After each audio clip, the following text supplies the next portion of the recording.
7:03 de la mañana, varias organizaciones se han sumado al denominado pacto ético propuesto por el presidente de la República y su movimiento político. Sin embargo, la coyuntura preelectoral revela que los nombres de los candidatos y sus propuestas estarán determinadas por el tema económico. El tema lo conversamos con nuestra invitada.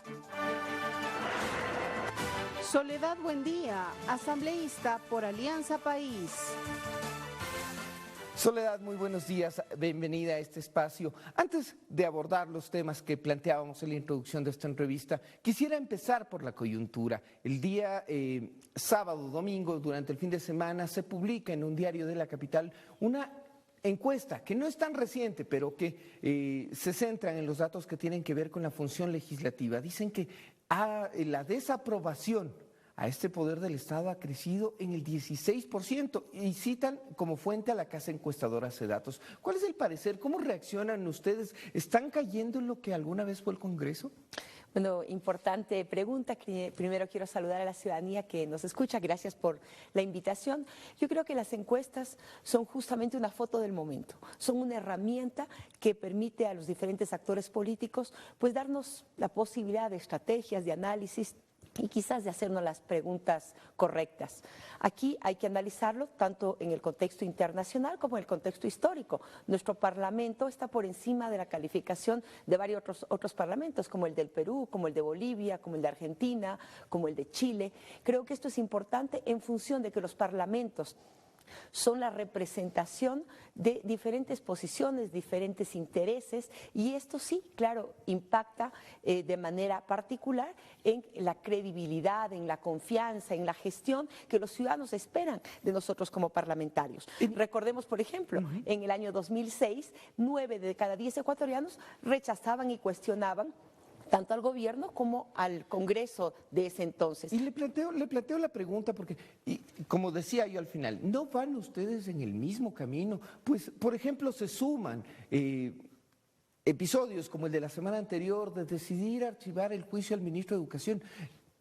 Ningún funcionario durante todos estos 10 años ha merecido un juicio político en la Asamblea Nacional. Esa es la pregunta. ¿No va por ahí también este descenso en las cifras? Yo creo que aquí también falta información y creo que es una de las grandes tareas y retos de la Asamblea. En cuanto a la fiscalización y a la pregunta, recordemos, el país debe tener presente que fue este periodo que llevó justamente a varios ministros jueces de la Corte a un juicio político que no avanzó porque la oposición en ese momento, Alianza País, no tenía mayoría en la Asamblea y por lo tanto no fueron pues enjuiciados, no fueron sancionados, no fueron destituidos como correspondía en el procedimiento. También tuvimos varios procesos en los cuales varios ministros de Estado han sido parte de procesos en la Comisión de Fiscalización, varios ministros de Educación, pero creemos que la fiscalización debe ser enfocada en función de resolver los problemas de los ciudadanos y ahí han ido el avance y el trabajo que ha realizado el Parlamento. Las leyes que hemos aprobado, 54 leyes en lo que va hasta el momento, son leyes que vienen de esa gran constitución, de esa constituyente y que ha permitido garantizar derechos, permitir la educación gratuita, permitir que esos derechos se puedan ejercer de manera progresiva. Y esto es fundamental. En el último año, el 35% de las leyes que hemos aprobado han sido para responder al tema económico, impacto económico importante, fruto de la caída de los precios del petróleo, fruto de aquellas crisis internacional que nos ha afectado y creo que nos preocupa a nosotros como parlamentarios. Precisamente, Soledad. Justamente cómo resolverlo. Precisamente, en este 35% de leyes que ustedes han aprobado para, desde su visión, enfrentar el tema económico o el grave momento económico que enfrenta el país, dice, se han utilizado estas leyes para meterle la mano al bolsillo, y esto lo pongo entre comillas, no es una afirmación mía, sino sobre todo de asambleístas de oposición. Han dicho a través de nuevos impuestos, creando sobretasas. ¿Es por ahí y la impopularidad de la Asamblea o por dónde? Hemos establecido medidas temporales que han afectado pues, el incremento del IVA por una ley de solidaridad. Estas son medidas temporales en función de responder a un terremoto que destruyó la vida de muchos ecuatorianos. Eso es importante decirlo, pero también hemos generado normativas que buscan incentivos a las asociaciones público-privadas, por ejemplo, que han traído inversión. Queremos generar condiciones para la inversión. 750 millones en el Puerto Bolívar. un impacto en la generación de empleo de alrededor de 3.000 fuentes de empleo, 1.200 millones en Puerto Posorja, fruto justamente de esta ley que aprobamos, que va a permitir alrededor de 5.000 puestos de empleo directos e indirectos. Esto es lo que estamos generando y hoy la normativa está siendo realmente tratada en función de resolver los problemas que sabemos que existen. Estamos tratando una ley que es la Ley de Artesanos, que busca que alrededor de 1.200 fuentes de empleo sean favorecidas. Nosotros tenemos 1.200.000 ecuatorianos que están de manera directa o indirecta relacionados con el tema de la artesanía. Vamos al tema, Aquí al tema del componente ideológico, empleo, Soledad. seguridad, vamos a generar crédito, incentivos. Esto es lo que buscan los ecuatorianos. De igual manera con la Ley de Turismo. Precisamente, vamos al tema ideológico que yo le planteaba al inicio de la entrevista. Ustedes han llamado este pacto ético.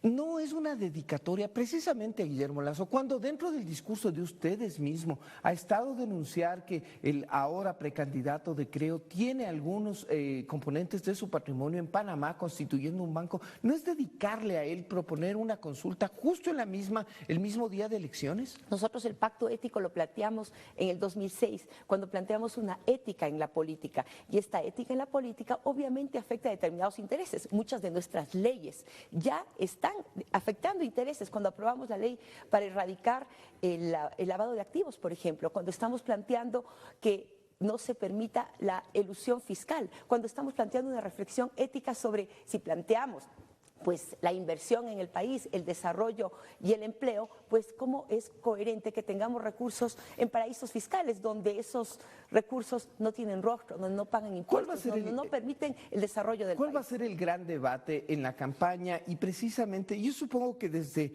los últimos meses de este año, la cuestión económica, la crisis económica, que desde algunos sectores del oficialismo se ha dicho no es crisis, es un mal momento, y el tema de esta cuestión ética.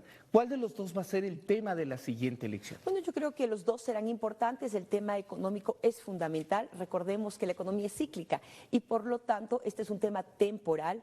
Creo que desde la Asamblea Nacional tenemos la gran tarea de impactar positivamente leyes que generen empleo. Los amigos que nos escuchan, los ciudadanos que nos escuchan necesitan oportunidades, empleo, crédito y eso es lo que estamos tratando en la Asamblea Nacional. ¿Y cómo se definirán estos dos temas o estos dos grandes aristas también en la selección de los candidatos de país? Tenemos entendido, es el 1 de octubre, tienen ustedes la Convención Nacional en Quito.